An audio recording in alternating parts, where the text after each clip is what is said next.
ഞാൻ നാസർ പൊന്നാട് ചാനൽ 5+ലേക്ക് സ്വാഗതം. അപ്പോൾ അങ്ങനെ നമ്മൾ നീണ്ട കാത്തിരിപ്പിന് ശേഷം ഒരു മാസം കാത്തിരുന്ന് അവസാനം ഇന്നലെ വോട്ടെണ്ണി ഫലപ്രഖ്യാപനം കഴിഞ്ഞു. ഗോവിന്ദൻ മാഷ് പറഞ്ഞത് 120 സീറ്റ് വരെ LDFന് കിട്ടുമെന്ന്. അപ്പോൾ പിന്നെ എന്തായാലും നമ്മുടെ പ്രതിപക്ഷ നേതാവ് VT സതീശന് പിന്നെ വനവാസത്തിന് പോകണം. അപ്പോൾ അദ്ദേഹത്തിന് വലിയ പ്രശ്നമില്ലാത്ത രീതിയിൽ എവിടെയാണ് വനവാസത്തിന് പോകാൻ പറ്റുന്ന വനങ്ങൾ അന്വേഷിച്ചുകൊണ്ടിരിക്കുക, അതിനെക്കുറിച്ച് റിസർച്ച് നടത്തിക്കൊണ്ടിരിക്കുകയായിരുന്നു AKG സെൻറ്ററിലെ ഒരു മറ്റും നേതാക്കൾ. എന്നാൽ VD സതീശൻ പറഞ്ഞു, അതുപോലെ പ്രതിപക്ഷത്തുള്ള അന്ന് പ്രതിപക്ഷത്തിട്ട്, ഇനിയിപ്പോൾ പ്രതിപക്ഷം എന്ന് പറയാൻ പറ്റില്ലല്ലോ, UDFൻ്റെ നേതാക്കളൊക്കെ പറഞ്ഞു, നിങ്ങൾ ഈ സർവേ ഒന്നും വിശ്വസിക്കേണ്ട.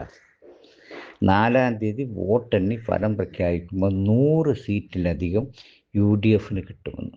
നമ്മുടെ ചാനലും ഞാൻ ഈ വോട്ടെണ്ണതിൻ്റെ 2 ദിവസം മുമ്പ് തന്നെ ഞാൻ പ്രത്യേകമായിട്ട് പറഞ്ഞു, 102 സീറ്റ് വരെ UDFന് കിട്ടാം. CPI 8 സീറ്റിൽ ഒതുങ്ങാം. അതുപോലെ തന്നെ എറണാകുളം, കോട്ടയം, ഇടുക്കി, മലപ്പുറം, ചിലപ്പോൾ കോഴിക്കോടും വയനാട്, ഞാനൊന്ന് പറയാൻ വിട്ടു, വയനാട് അടക്കം ഒരു സീറ്റ് പോലും ജയിക്കാൻ CPMന് കഴിയില്ല. പിന്നെ അല്പമെങ്കിലും മെച്ചമുണ്ടാവുക തിരുവനന്തപുരത്തും പാലക്കാടും തൃശ്ശൂരുമായിരിക്കുമെന്നും ഞാനന്ന് പറഞ്ഞു. അതുപോലെ തന്നെ ഞാൻ പറഞ്ഞിരുന്നു, ആലപ്പുഴ, കൊല്ലം ജില്ലകളിൽ LDFനേക്കാൾ ഒരു സീറ്റെങ്കിലും UDFന് കൂടുതൽ കിട്ടുമെന്ന് പറഞ്ഞിരുന്നു. ഇതെല്ലാം ശരിയായിട്ടോ. പക്ഷേ ഞാൻ ആ ചാനലിൽ അത് പ്രസിദ്ധീകരിച്ചപ്പോൾ എന്നെ എടാ പോടാ എന്നൊക്കെ പറഞ്ഞ് അവർ മാർക്സിസ്റ്റ് പാർട്ടിയുടെ തനത് ശൈലിയിൽ തെറി വിളിച്ച കുറേ സഖാക്കളുണ്ട്. അവരിത് കേൾക്കുന്നുണ്ടെങ്കിൽ ഒന്നും കൂടി ആ വീഡിയോ വന്നിട്ട് കാണണം കേട്ടോ. അവിടെ എന്താണ് ഞാനന്ന് പറഞ്ഞത്, അത് അച്ചട്ടായോ എന്നുകൂടി പറയണം. അപ്പോൾ CPMനെ സംബന്ധിച്ചിടത്തോളം CPM ഒരു കാര്യം തറപ്പിച്ച് പറഞ്ഞാൽ പടച്ചോൻ അതിനെതിരിലാണ് എപ്പോഴും കാണുക. പണ്ട് ലീഗില്ലാത്ത പാർലമെന്റ് എന്ന് പറഞ്ഞാൽ ഭയങ്കര പ്രചരണമൊക്കെ നടത്തി. അന്നാണെന്ന് എനിക്ക് തോന്നുന്നത് അതുവരെ കൊടും വർഗീയവാദി എന്ന് പറഞ്ഞിരുന്ന ആ കൊടും വർഗീയവാദിയെ അറസ്റ്റ് ചെയ്ത് കോയമ്പത്തൂർ ജയിലിലേക്ക് അടച്ചത് ഞങ്ങളാണ്, ഞങ്ങളുടെ ഭരണ നേട്ടമാണെന്നൊക്കെ പറഞ്ഞ CPM അതേ മഅ്ദനിക്ക് വേണ്ടി പൊന്നാനിയിൽ മണിക്കൂർ കണക്കിന് സഖാവ് അച്യുതാനന്ദനടക്കം കാത്തു നിൽക്കുകയും പിണറായിയൊക്കെ മഅ്ദനിയുടെ കാല് പിടിച്ച് തിരുമ്മുകയൊക്കെ ചെയ്ത പടങ്ങളൊക്കെ നമ്മൾ കണ്ടതാ. അപ്പോൾ അവർക്കെന്തും പറയാം. ആ തെരഞ്ഞെടുപ്പിൽ ലീഗില്ലാത്ത പാർലമെൻറ്റ് സ്വപ്നം കണ്ട CPMന് പാർലമെൻറ്റിൻ്റെ ഒരു മൂലയിൽ ഒരു അംഗമായി ഒതുങ്ങേണ്ടി വന്നു. ഇപ്പോൾ അതാ ചരിത്രത്തിൽ ആദ്യമായിട്ട് ഇന്ത്യയിൽ ഒരു സംസ്ഥാനത്ത് പോലും അംഗത്വമില്ലാത്ത, ഒരു സംസ്ഥാനത്ത് പോലും ഭരണമില്ലാത്ത പാർട്ടിയായി CPM തകർന്ന് തരിപ്പണമായിരിക്കുകയാണ്. ഇതാണ് പടച്ചോൻ്റെ ഒരു കളി എന്ന് പറഞ്ഞാൽ. പണ്ട് തോളിൽ മാറാപ്പ് കയറ്റുന്നതും ഭഗവാൻ എന്ന് പറഞ്ഞിരുന്നല്ലോ. 40 വണ്ടിയുടെ അകമ്പടിയില്ലാതെ പുറത്തിറങ്ങാൻ കഴിയുന്ന ഇറങ്ങാത്ത പിണറായിക്ക് ഇനിയിപ്പോൾ ആരാണ് അകമ്പടി കൊടുക്കുക എന്നറിയില്ല. ജനങ്ങളെ പേടിച്ചിട്ടായിരുന്നല്ലോ, ഇനിയിപ്പോൾ അതിനേക്കാളും പേടിക്കണം. അങ്ങനെ ജനങ്ങളെ പേടിച്ചിട്ടാണോ അതോ ജാട കാണിക്കാനാണോ ഇനി മനസ്സിലാക്കുക. ഇനിയിപ്പോൾ ചിലപ്പോൾ ട്രെയിനിലും പോവും, ബസ്സിലും പോവും, നടന്നൊക്കെ പോകേണ്ടി വരും. ചിലപ്പോൾ UDF ഭരണമൊക്കെ വരുമ്പോൾ അങ്ങനെയൊക്കെ ഉണ്ട്, ചില നീക്കുപോക്കുകളൊക്കെ ചിലപ്പോൾ നമ്മുടെ ഘടകകക്ഷികൾ അങ്ങോട്ടും ഇങ്ങോട്ടൊക്കെ നടത്തും.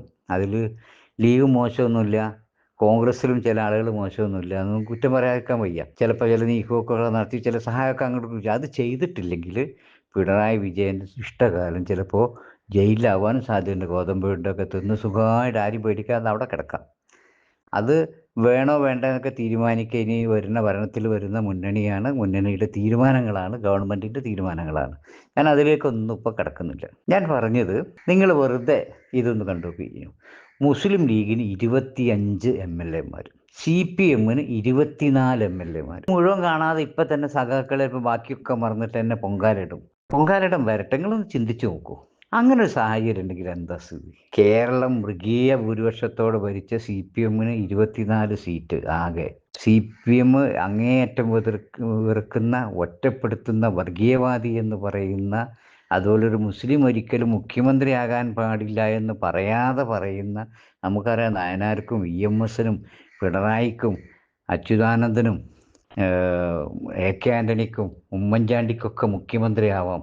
പക്ഷെ ലീഗ് ഒരു മുസൽമാന് മുഖ്യമന്ത്രിയാകാൻ പാടില്ല. BJPക്കാളും കൂടുതൽ ശക്തമായിട്ട് പറയാതെ പറഞ്ഞത് CPMകാരാണ്. സംഘപരിവാറിൻ്റെ മനസ്സും CPM മെമ്പർഷിപ്പുള്ള ബാലനും വിജയരാഘവനൊക്കെ പറഞ്ഞു വെച്ചത് അതാണ്, മുസ്ലിങ്ങൾക്കാവാൻ പാടില്ല, അല്ലെങ്കിൽ മുസ്ലിം ലീഗിനാകാൻ പാടില്ല. അതിലർത്ഥം നമുക്ക് വ്യക്തമാണല്ലോ. അപ്പോൾ ആ മുസ്ലിം ലീഗിന് 25 സീറ്റും CPM-ന് 24 സീറ്റും. ഒന്ന് സങ്കല്പിച്ച് നോക്കും നിങ്ങളൊരു മിനിറ്റ് നേരം. എന്നാൽ അതായിരുന്നു സത്യം. അപ്രതീക്ഷിതമായിട്ട് ഈ യുദ്ധം നടന്നിട്ടില്ലെങ്കിൽ വലിയൊരു ശതമാനം വോട്ട്, ഇപ്പോൾ മുസ്ലിം ലീഗ് തോറ്റ 3 നിയോജകമണ്ഡലം എടുത്താൽ എല്ലാം 1000-ൽ ചില്ലാനം വോട്ടുകൾക്കാണ്. 2000 വോട്ട് കഴിഞ്ഞിട്ടില്ല, 1000-ൽ ചില്ലാനം വോട്ടുകൾക്കാണ് മുസ്ലിം ലീഗ് തോറ്റ 3 സ്ഥലവും. അത് ഗുരുവായൂരാണെങ്കിലും കൂത്തുപറമ്പാണെങ്കിലും അഴീക്കോടാണെങ്കിലും തോറ്റത് ചെറിയ വോട്ടുകൾക്കാണ്. ഈ വോട്ടിൻ്റെ എത്രയോ ഇരട്ടി ആളുകൾ, അപ്പോൾ അതിൻ്റെ പകുതി വോട്ടുണ്ടെങ്കിൽ തന്നെ ഫലം മാറാലോ. ഇപ്പോൾ 1000 വോട്ടിന് തോറ്റാൽ 501 വോട്ട് ഇപ്പുറത്ത് കിട്ടിയാൽ തന്നെ വിജയം മാറും. അപ്പോൾ ഈ CPM ജയിച്ച ഭൂരിപക്ഷത്തിൻ്റെ എത്രയോ ഇരട്ടി വോട്ടർമാർ കഴിഞ്ഞ കാലങ്ങളിൽ വിദേശ രാജ്യങ്ങളിൽ KMCC മറ്റൊക്കെ നേതൃത്വം നൽകിയിട്ട് ചാർട്ടേഡ് ഫ്ലൈറ്റിൽ ഇവിടെ ഇലക്ഷൻ വോട്ട് ചെയ്യാൻ വരും. ചാർട്ടേഡ് ഫ്ലൈറ്റ് ഇല്ലാത്തവരാണെങ്കിലും ഈ പാർട്ടി താല്പര്യം അങ്ങേയറ്റമുള്ള പ്രവാസികൾ അവർ കടം കള്ളി വാങ്ങിയിട്ടെങ്കിലും ടിക്കറ്റ് എടുത്തിട്ട് നാട്ടിലേക്ക് വോട്ട് ചെയ്യാൻ വരും. അത് ഈ പ്രാവശ്യം പ്രവാസികൾ കൂടുതൽ തിങ്ങിപ്പാർക്കുന്ന കണ്ണൂരും കോഴിക്കോടും അതുപോലെ തന്നെ ഗുരുവായൂർ പടിഞ്ഞാറൻ ബെൽറ്റ്, തൃശ്ശൂരിൻ്റെ പടിഞ്ഞാറൻ ബെൽറ്റിലൊക്കെയുള്ള ഒരുപാട് ആളുകൾക്ക് വോട്ട് ചെയ്യാൻ വരാൻ പറ്റിയിട്ടില്ല. അത് വലിയൊരു ശതമാനം ആളുകളും UDFൻ്റെ വോട്ടർമാരാണ്. അപ്പോൾ അത് വന്നിട്ടുണ്ടെങ്കിൽ തീർച്ചയായിട്ടും ഈ 3 സീറ്റും കൂടെ മുസ്ലിം ലീഗിൻ്റെ കണക്കിലെടുക്കണം. അപ്പോൾ ഇപ്പോൾ 26 സീറ്റ് കിട്ടിയ CPM-ൽ ഈ 2 സീറ്റ് CPM ആണ് ജയിച്ചത്, ഗുരുവായൂരും അഴീക്കോടും. മറ്റത് പിന്നെ ജനതാ പാർട്ടിയാണ് കേട്ടോ. അപ്പോൾ CPM-ൻ്റെ 26 24 മാറും, ലീഗിൻ്റെ 22 25 മാറും. ഇങ്ങനെ ഉണ്ടാവും, ഒന്ന് ചിന്തിച്ച് നോക്കൂ.